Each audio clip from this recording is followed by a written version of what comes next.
नमस्कार मित्रांनो. स्टार प्रवाह लोकप्रिय मालिका घरोघरी मातीच्या चुली या मालिकेच्या आजच्या भागात काय झालं आपण ते जाणून घेऊया. तर मालिकेची सुरुवात होते त्यावेळेस आपल्याला दिसतं की जानकी एके ठिकाणी इंटरव्ह्यू द्यायला आलेली असते आणि ते कंपनी असते मकरंदची म्हणजे मास्कमॅनची. मास्कमॅन तिला अगदी आरामात जॉब देतो. तो म्हणतो माझी फक्त एकच अट आहे की तुम्हाला बॉस, सर वगैरे असं काही म्हणायचं नाही. सरळ सरळ तुम्हाला मकरंद म्हणायचं. सुरुवातीला जानकी त्याला म्हणते, "अहो तुम्ही माझे बॉस आहात. मी तुम्हाला असं नावाने कसं हाक मारणार?" पण मकरंद काय ऐकायची तयारीत नसतो. तो तिला सरळ-सरळ सांगतो, "तुला इथे जॉब करायचा असेल तर मला मकरंद म्हण, नाहीतर मग तुला जॉब भेटणार नाही."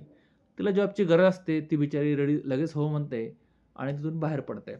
मग तिला करते, ती जाते डायरेक्ट देवीच्या मंदिरामध्ये. तिथे भली मोठी लाईन असते देवीच्या दर्शनासाठी.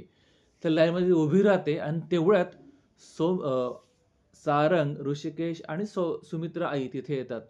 सुमित्रा आईचं व्रत असतं, तिला लगेच दर्शन घ्यायचं असतं. ऊन असतं, एवढी मोठी लाईन असते म्हणून ऋषिकेश काय म्हणतो, "आई तू इथेच थांब, मी 2 मिनिटात जातो, गुरुजींशी बोलतो, तू लगेच जाऊन दर्शन घे." मात्र ह्याला रांगेतले सगळे लोकं आक्षेप घेतात आणि जानकी डायरेक्ट भांडायला येते. ती ऋषिकेशला बोलते, की "तुम्हाला कळत नाही का एवढे एवढे ऊन आहेत, लोकं किती वेळचे थांबलेत आणि तुम्ही डायरेक्ट जाताय आणि देवीचं दर्शन घेताय. तुम्हाला देवासाठी सुद्धा वेळ नाही तुमच्याकडे." मग मात्र सुमित्रा म्हणते, "अगं बाई, तू चिडू नकोस." जानकी म्हणते, "आई मी तुमच्यावर नाही चिडले, तुमच्या मुलाला समजून सांगा. लोकांची काही कदरच नाही याला." मग मात्र आई म्हणते, "ठीक आहे, जाऊ दे बाबा, आपण ऋषिकेश आपण रांगेत उभा राहू." मात्र ऋषिकेश म्हणतो, "नाही आई, आता आपला इगो हर्ट झालाय, आता तू दर्शन डायरेक्टच घ्यायचं." मग मात्र जानकी काय करते, सगळ्या लोकांना उकसवते. ती म्हणते, "बघा, हे डायरेक्ट दर्शन घेतं तुम्हाला पटतंय का? काय करायचं ते सांगा." मग सगळे लोकं आडोळ करतात म्हणून हे तिघे पण जाऊन दर्शनासाठी रांगेत उभे राहतात.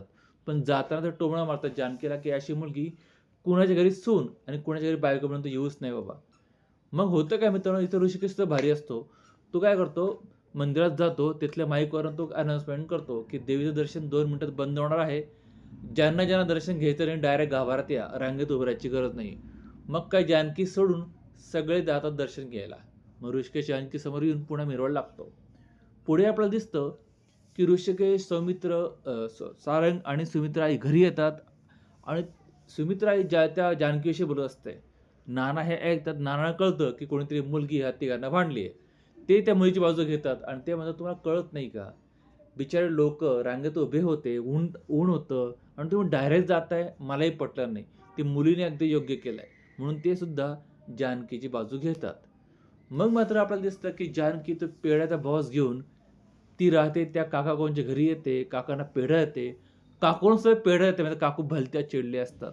ते म्हणतात, की "तू घरात आल्यापासनं ना फार वेगळंच घडलंय. माझ्या मुलीचं लग्नही मोडलं. मोठ्या मुश्किलीने एक स्थळ आलं होतं. पण त्यांना तुझं शिक्षण सांगितलं आणि त्यांनी चक्क आमच्या मुलीला नकार दिलाय." असं म्हणत ते डायरेक्ट बोलतात, की "तुला इथे राहायचंच राहा, नाहीतर निघून जा." मग मात्र काकू म्हणजे काकाच जानकीची माफी मागतात. ते म्हणतात, "तिचं मनावर घेऊ नको." जानकी म्हणते, "नाही हो काका, मी समजू शकते. त्यांच्या मुलीचं लग्न मोडलंय, ते चिडणं साहजिकच आहे." म्हणून ती जाते त्यांना समजून सांगायला. ती त्यांना इमोशनल करते, की "मी पण तुमच्या मुलीसारखीच आहे आणि तुम्ही काळजी करू नका. इथून पुढे मी माझं शिक्षण 10वी झालंय, असं सगळ्यांनाही सांगेल. अगदी तुम्हाला वचन देते." मग मात्र काकू काकू थोड्या नरमतात. ते पेढ्याचा बॉक्स घेऊन आतमध्ये निघून जातात. मग जानकीला पण थोडं हायसं वाटतं आणि काका तिला बाहेर येऊन पेढ्या भरवतात, कारण तिचा पहिला जॉब लागलाय. आणि मित्रांनो, इथे आजचा भाग संपतोय. आता मकरंदने जानकीला जॉब दिलाय हे आपल्याला माहिती आहे, त्याचं तिच्यावर प्रेम आहे, पण ते एकतर्फी. पुढे मालिकेत काय करतो ते हे जाणून घेण्यासाठी चॅनल सबस्क्राईब करा, बेल आयकॉन प्रेस करा. तुम्हाला काय वाटतं पुढे हा मकरंद अजून काय-काय करेल? कमेंटद्वारे कळवा. भेटूया पुढच्या भागात. तोपर्यंत स्वतःची काळजी